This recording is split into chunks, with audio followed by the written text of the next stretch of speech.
Hey guys, today what we're going to be doing is looking at non-proportional relationships. Before we begin looking at non-proportional relationships, let's go ahead and take a moment to remember the difference between proportional and non-proportional. Now, proportional is, there's two key things that really focus on that you can tell just by looking at them. The first is, if you were to look at a graph, the proportional relationship will always contain the point 0, 0, which is the origin. It's going to start right here in the corner, and it can go anything like this, but the key part is it needs to start at the origin, located right here. If it starts at the origin, it will always have the point 0, 0. And then when we look at values such as like 1, 4, 2, 8, 3, 12, we want to look at the proportions of y over x. As a reminder, whenever x is on the denominator and whenever x is a 0 and you have zeros in the denominator, your slope is just going to be undefined. Now let's go ahead and, ratio is undefined. So now looking at this, let's go ahead and look at my ratio. This would be 4 over 1, which reduces to 4. This is 8 over 2, which reduces to 4. And 12 over 3, which also reduces to 4. I want you also to realize that in this example, the ratio is equivalent to the rate of change. That is only true for proportional relationships. Now let's go ahead and look at the difference over here. A non-proportional starts anywhere but the origin. So if I start right here, it can go up, it can go down, it doesn't matter. It just cannot start in one place, and that place is here at the origin. It could start anywhere else though. So if I were to look at these values, that means it would be like 0, 2. That would be like my first point. And as a reminder, it would just be undefined. But now if I increase, let's say I'm increasing by 4 each and every time for my y value. So this would be 1, 6, 2, 10, 3, 14. Now when looking at a table, this is the part that clarifies if it is proportional or non-proportional. So if it's non-proportional, these ratios would not equal each other. So here I would have 6 over 1, which equals 6, 10 over 2, which equals 5, 14 over 3, which equals 14 over 3. And as you can see, these definitely are not equal, therefore it is non-proportional. So now that I know that, just as a reminder, guys, that this is brand new from 7th grade. You focused on everything that was proportional. Now we're going to be looking at everything that is non-proportional. So let's go ahead and look at this. We need to figure out, is this relationship proportional or non-proportional? So it says, examine the relationship of a circle, a circle's diameter and its circumference by completing the following.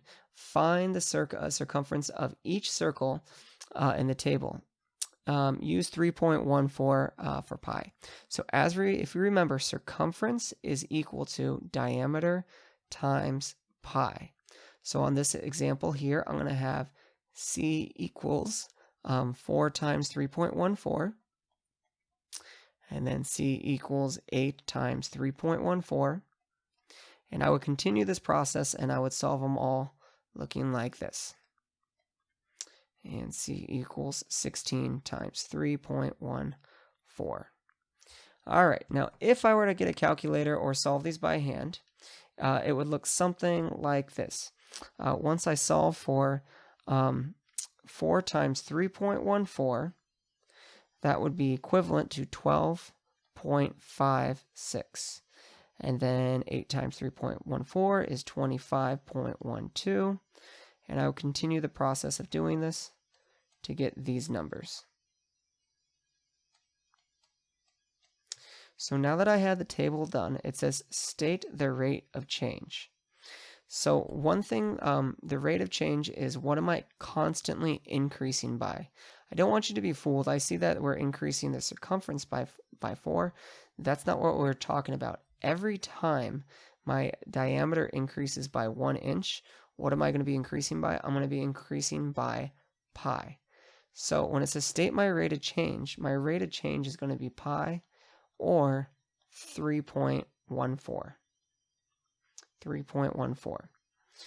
Okay, so then the next thing, it says write an equation. So our equation is their circumference is equal to 3.14 times what changes, which is my diameter, which is just d. Now, is the relationship proportional or non-proportional? So we need to figure that out. So in this case, there's a few ways to do this. If we looked at my original table, remember, we would just do 12.56 over 4. We would do 25.12 all over 8, 37.68 over 12, and then 50.24 all over 16. So if we go ahead and grab a calculator, so tools, math tools, and we have 12.56 divided by 4, that's going to be 3.14, and 25.12 divided by 8, 25.12 divided by 8, that's going to be 3.14. And if you continue this process, you're always going to get 3.14. 3.14. So that means that since the ratio of y over x is 3.14, that this would be a proportional relationship. So when we explain our answer, we can write something like the circumference of a circle is equal to the diameter multiplied by 3.14. In the table, x values are multiplied by a constant value, 3.14, and to determine the consecutive y values. So that's something that we could write there. All right, so let's go ahead and look at the next one. It says, on Saturday, Fiona gets to work 15 minutes early and sells 3 pairs of cleats before her shift even begins. Then sells 4 pairs for every hour after that. So when you go to work, you're scheduled to work at a certain time. Fiona's going above and beyond, and maybe someone wasn't there and she had to start a little early. So for the first 15 minutes where she's not supposed to work, she sells she sells 3 pairs of shoes.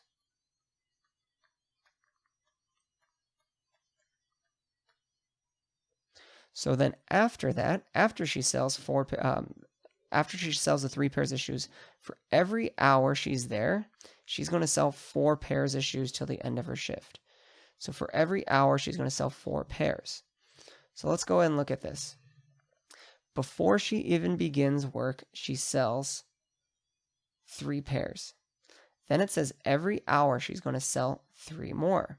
So 1 hour goes by, she's at 3, she's going to sell 4 more, so we would be up at 7.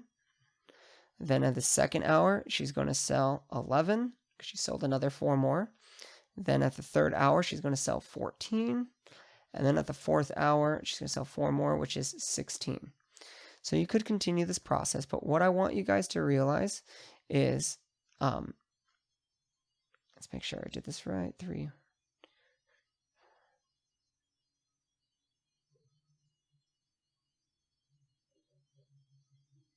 There we go. That one should have been right there. Okay. So then we'll erase this one and erase this one. Okay. So what this is saying, though, is before work even started, she already sold 3 pairs. So we already know that this is going to be a non-proportional because it does not go through the origin. But remember, it does tell us to label our graph. This is number of shoes sold. So shoes sold. And this is hours worked. So you can put time and then hours. All right. So state the rate of change. So how much is it changing from 1 hour to the next? Remember, it's not asking it's proportional. It's saying for every 1 hour she worked, how many shoes was she selling? And she was selling 4. What does it represent? It's the shoes she sold in 1 hour.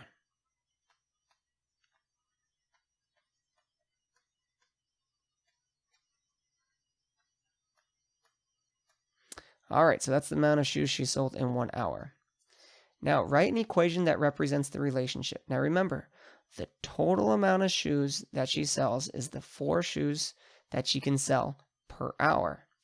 But the problem here is she sold 3 additional pairs of shoes before work started. That does not include it in the 4 per hour. So this is what the equation would look like. Is the relationship linear? Does it have a constant rate of change? Is the graph make a straight line? And that is all yes. It is linear. If we saw the graph, it was just going in a straight line. It has a rate of change. So we can write that. So yes. Oops. It's yes because she had a constant rate of change that was 4. All right. So hopefully that, guys, gets your brain started with proportional versus non-proportional. We looked at one that did go through the origin, and we looked at one that did not go through the origin. So if you have any questions with that one, please let me know.